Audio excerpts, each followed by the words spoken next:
네, 엑셀 기초 과정 가계부 문서를 만들어 보면서 기본 서식과 계산식을 공부해 보도록 하겠습니다. 엑셀의 빈 문서에서 자, 다음과 같은 가계부 문서를 만들 텐데요.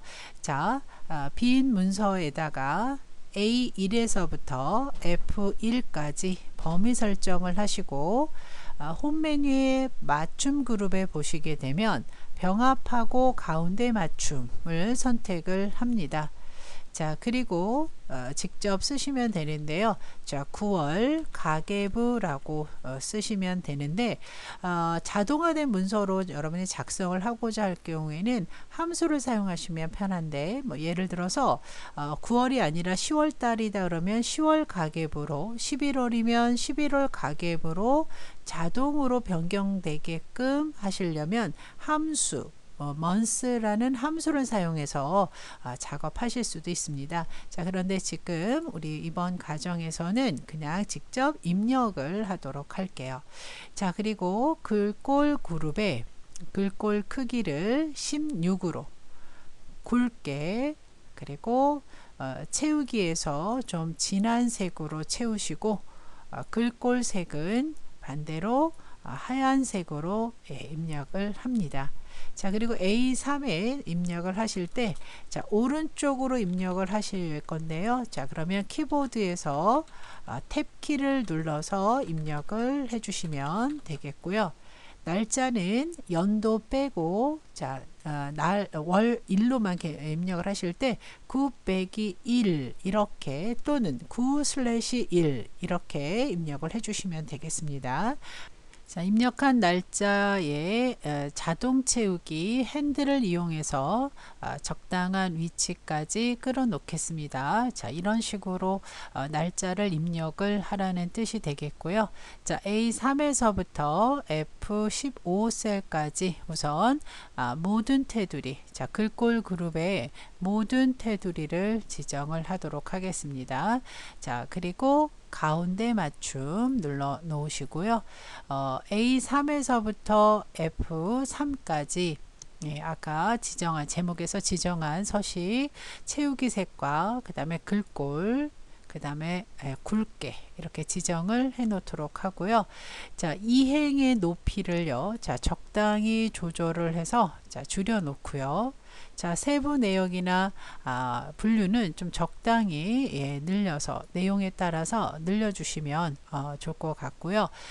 D, E, F 셀 수입, 지출, 잔액도 같이 열을 선택하셔서 늘려주시면 세 개의 모든 열은 똑같은 크기로 조절이 되겠죠. 하나씩 조절하실 때는 열 경계선에 놓고 임의대로 끌어주시면 되겠고, 그 다음에 같은 너비로 조절하시려면 범위 선택을 해서 작업을 해주시면 됩니다. 자, 그리고 9월 1일과 2일 요 사이에 두 개의 행을 삽입하고자 할 경우에 자, 5번, 6번 행을 선택하시고 마우스 오른쪽 누르신 다음에 삽입, 즉 9월 1일에 여러 건이 발생이 됐을 때는요, 자, 이렇게 행을 삽입하셔서 입력을 해주시면 될 것 같습니다. 자, 분류는 여러분이 미리 좀 항목을 만들어 놓으시면 좋을 것 같은데요. 자, 예를 들어서 식비, 통신비 등과 같은 분류를 좀 미리 정해 놓으시면 좋은데요. 자, B4에서부터 17행까지 범위 선택을 하고요. 데이터 메뉴에 보시면 데이터 유효성 검사를 이용할 건데요. 제한 대상을 목록으로 지정을 하고 원본에 여러분이 이제 그 작성할 그 분류를 하나씩 쓰시면 되는데요. 예를 들어 볼게요. 식비, 통신비, 뭐 생활용품, 의복비, 뭐 교통비, 기타, 이 정도만 하도록 할게요. 그래서 데이터 유효성 검사의 큰 분류 항목들을 여러분들이 정하셔서 입력을 해 놓으시고, 자, 그러면 이 지정된 범위에 역삼각형 목록 버튼이 나오는데요. 자, 눌러보시면 여러분이 지금 지금 입력하실 때 쉼표로 구분하신 이 항목들이 이렇게 리스트로 기록이 됩니다. 다시 말씀드려서 데이터 유효성 검사에 목록으로 작성하실 때 항목과 항목 사이를 컴마로 구분해서 입력을 해주시면 되겠고요. 해당되는 내용을 이렇게 기타로 하고 첫 번째 세부 내역도 기타에 해당되는 세부 내역을 미리 만들어 놓으시면 좋지만 지금 여기서는 그냥 쓰도록 할게요. 자, 전달 2월 된 금액을 한번 써보도록 하겠습니다. 예를 들어서 30만 원이 들어왔다. 자, 그러면 첫날 잔액은 지금 수입이 되겠죠. 그래서 이 수입을 직접 쓰시지 말고 수입이 들어있는 D4셀을 연결하기 위해서 수식 기호를 입력하고 D4셀을 입력을 해 놓으시게 되면 수입이 얼마가 되든 그 수입의 내용을 F4셀에다가 입력을 하게 되겠죠. 자, 그 다음에 식비를 사용을 했는데 예를 들어서 점심 식사 비용으로 5천 예를 들어서 7,000원을 사용을 했습니다. 자, 그러면 이 잔액은 잔액에서 수입이 있으면 수입을 더하고 지출이 있으면 지출을 빼주는 식을 만드셔야 되죠. 그래서 F5셀에 한 번 더 식을 세우셔야 돼요. 그래서 수식 기호 쓰시고 전 셀에 있는 잔액과 그 다음 더하기 그 다음에 있는 수입을 더하시고 그리고 지출을 빼주시는 이런 형태로 식을 완성을 해주시면 되겠습니다. 자, 그래서 수입과 지출, 잔액 모두 셀 범위를 지정하셔서 홈 그룹에 보시면 쉼표 스타일을 적용을 해 놓으시면 보기 좋은 형태가 되겠죠.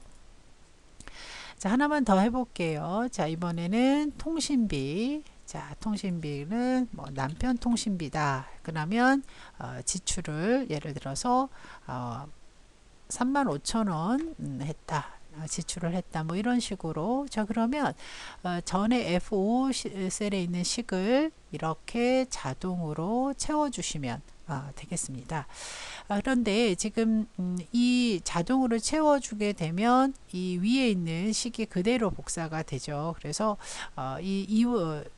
다음 날 발생한 예를 들어서 생활용품비에 쓰레기 봉투를 구입을 했습니다. 자, 그럼 쓰레기 봉투 비용이 예를 들어서 7,500원이라고 되면 데이터가 입력이 되면 계산이 자동으로 되는데요.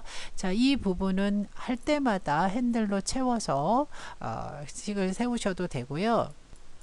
함수를 이용해서 이 수입과 지출의 항목이 없으면 빈칸으로 표시하라 라고 하는 함수를 사용하실 수도 있습니다. 그러니까 이 식은 지금은 지우시고 발생이 됐을 때 여러분이 사용을 하시면 되겠습니다.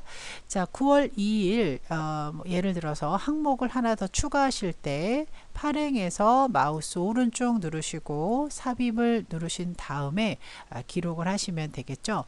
자, 의복이 발생이 됐고요. 자, 그리고 예를 들어서 바지를 구입을 했는데 바지의 비용이 10,000원이다. 자, 이런 식으로. 그러면 전식을 그대로 끌어다가 이렇게 계산을 해주시면 일단 되겠죠. 자, 이런 식으로 나머지 내용들을 여러분들이 채워주시면 되겠습니다.